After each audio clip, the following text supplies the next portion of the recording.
जय मसी तपाईँ सबैजनालाई।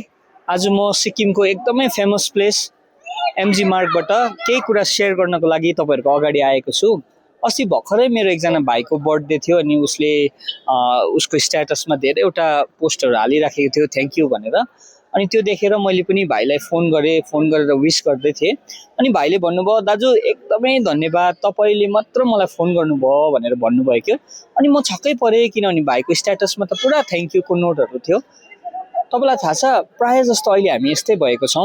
कसैको बर्थडे छ भने हामी उसलाई डाइरेक्टली विस गर्दैनौँ, तर हामी आफ्नो स्ट्याटसमा हालिदिन्छौँ। अनि बर्थडे हुने मान्छेले पनि डाइरेक्टली विस गर्नेलाई थ्याङ्क यू चाहिँ भन्दैन, तर उसले आफ्नो स्ट्याटसमा लगेर रिपोस्ट गर्छ अनि त्यहीँनिर थ्याङ्क यू भनिराखेको हुन्छ। अनि दुईजनाको बिचमा एउटा खास कन्भर्सेसन चाहिँ भइराखेको हुँदैन। अनि त्यसले गर्दा चाहिँ के हुँदैछ भन्दै गर्दाखेरि एउटा मान्छेको बिचमा हुनुपर्ने एउटा रियल कन्भर्सेसन, रियल कनेक्सन चाहिँ बिस्तारै हराउँदै गइराखेको छ। तर यदि तपाईँले समय निकालेर सानो कल त्यो व्यक्तिको निम्ति प्रार्थना गरिदिनु भयो भने त्यो व्यक्तिको जीवनमा ठुलो प्रभाव हुनेछ।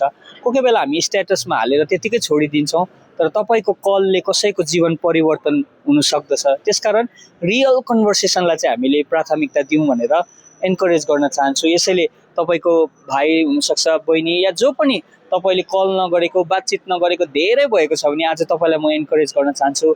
तपाईँले आफ्नो साथीलाई, भाइलाई, बहिनीलाई फोन गरेर उत्साह दिन सक्नुहुन्छ। यदि तपाईँलाई पवित्र आत्माले लिड गर्छ भने प्रार्थना गरिदिनु सक्नुहुन्छ। कुनै प्रोफेटिक वर्ड तपाईँले दिनु सक्नुहुन्छ। यीशुकै लाइफलाई पनि हामीले हेऱ्यौँ भने उहाँले पनि आफ्नो चेलाहरूसँग रियल कन्भर्सेसन गर्नुभएको छ। अनि त्यसले गर्दाखेरि चाहिँ चेलाहरूको लाइफ ट्रान्सफर्म भएको छ। अनि हामी पनि यस्तै गर्दै यीशुले जस्तै प्रेम गर्दै मानिसको जीवनलाई परिवर्तन गर्दै अगाडि बढौँ भन्ने यो सन्देश दिन चाहन्छु। जय मसीह।